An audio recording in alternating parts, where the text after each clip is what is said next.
ప్రభుత్వ అభివృద్ధి కార్యక్రమాల్ని అడ్డుకుంటున్నారు. హైడ్రా తప్పు అన్నారు. మూసీ పునరుజ్జీవం కూడా తప్పన్నారు. లగచర్ల ఫార్మా విషయంలో కూడా విషం చిమ్ముతున్నారు అంటున్నారు మహేష్ గౌడ్. ప్రస్తుతం ఆయన మాట్లాడుతున్నారు. లైవ్ లో చూద్దాం.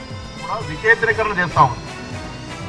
గతంలో హైదరాబాద్ కే కేంద్రీకృతమైనటువంటి అభివృద్ధి పలు ప్రాంతాలకు విస్తరించాలని క్లస్టర్లుగా విభజించి పలు ప్రాంతాల్లో అభివృద్ధి కార్యక్రమాలు కంపెనీలు తీసుకొస్తా ఉంటే మీరు ఓర్వలేక ఈ రకమైనటువంటి దాడులకు పాల్పడుతున్న విషయాన్ని తీవ్రంగా ఖండిస్తా ఉన్నాం. వాస్తవాలు బయటకు వచ్చాయి. ఐజీ గారు పోలీస్ డిపార్ట్మెంట్ జరిగిన ఇన్వెస్టిగేషన్లో కేటీఆర్ ఫోన్ కాల్ పోయిన తర్వాతే నరేందర్ రెడ్డి గారు వారి కార్యకర్తల్ని రెచ్చగొట్టి ఉసిగొలిపి కలెక్టర్ మీద దాడికి పాల్పడ్డారు. కాబట్టి దీంట్లో మొదటి ముద్దాయి కేటీఆర్ఏ. మేము ప్రభుత్వానికి విజ్ఞప్తి చేస్తాం. దీంట్లో గొర్రెలు మేకలు పెంచుతూ నెలకి 5 లక్షలు సంపాదిస్తున్నారు తాహేర్ గారు. మీరు ఆయన నుండి నేర్చుకోవాలా? అయితే ఇప్పుడే ఫ్రీడమ్ యాప్ని డౌన్లోడ్ చేసుకోండి.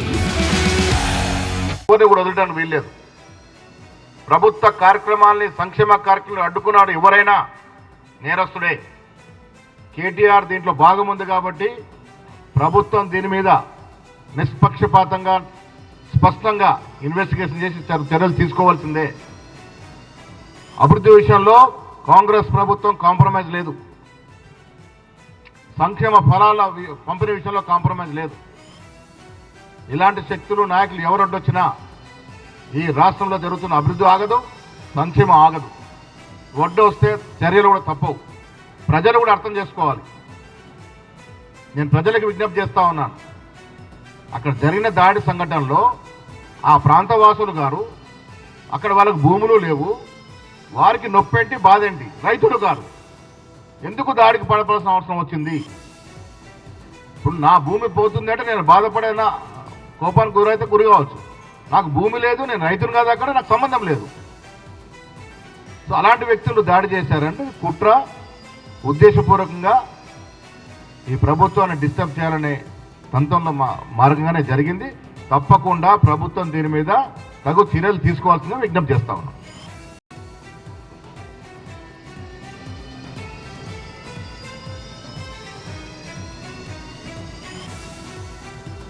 ఈ ఫార్ములా విషయంలో డబ్బులు నొక్కేశారు.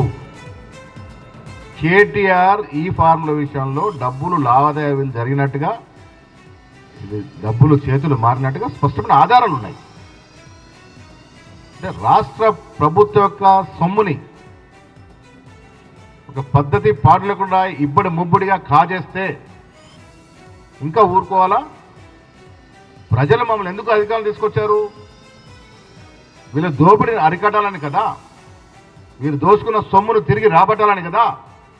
మరి అలా సొమ్ము దోచుకొని బాజాప్తా దాంట్లో స్పష్టమైన తర్వాత కూడా చర్యలు ఉండకుంటే ప్రజలు మమ్మల్ని క్షమించారు కదా. ఈ ఫార్ములా రేస్ కార్యక్రమంలో కేటీఆర్ హస్తం ఉంది. ఆయనే ఒప్పుకున్నాడు.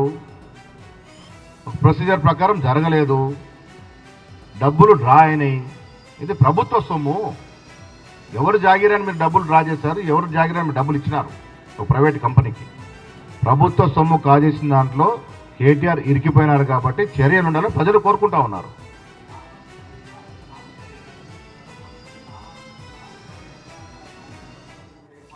చాలా తప్పు.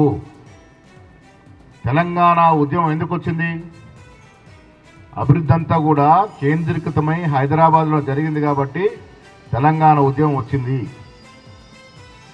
మా ఉద్దేశం అభివృద్ధి అనేది నలుమూలలో వ్యాపించాలి.